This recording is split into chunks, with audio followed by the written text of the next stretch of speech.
Estamos aquí traballando colaborativamente no programa que vai a presentar En Marea para os próximos 4 anos no Congreso. Trátase de traballar nun programa que sexa real e que aporte solucións reais para as persoas como a nós, que somos persoas reais e que temos problemáticas.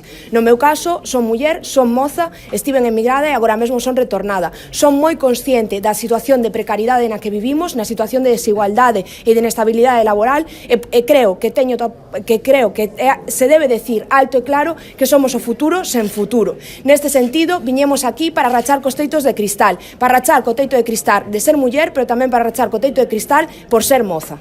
Non podemos regresar ao pasado, non podemos ir ás políticas do Partido Popular de lei mordaza, aquelas que nos impediron expresar na rúa aquilo que queríamos contar, aquelas que privatizaron os servicios públicos, aquelas que crearon máis exclusión social que nunca, pero tampouco valen cheques en branco ao Partido Socialista. Por iso, En Marea se presenta como a única forza política galega capaz de determinar en positivo a gobernabilidade do Estado.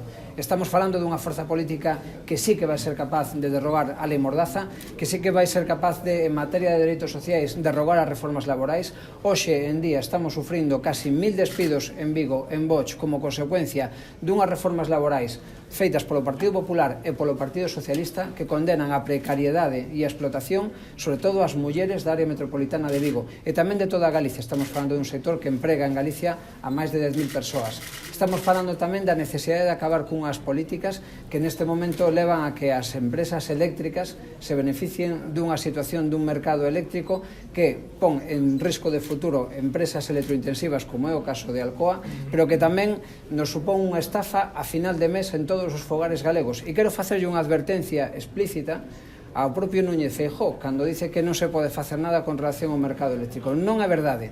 En Marea, a principios do ano pasado, pediu un cambio na regulación do sector eléctrico e o Partido Popular, cando gobernaba, votou en contra e o Partido Socialista votou a favor.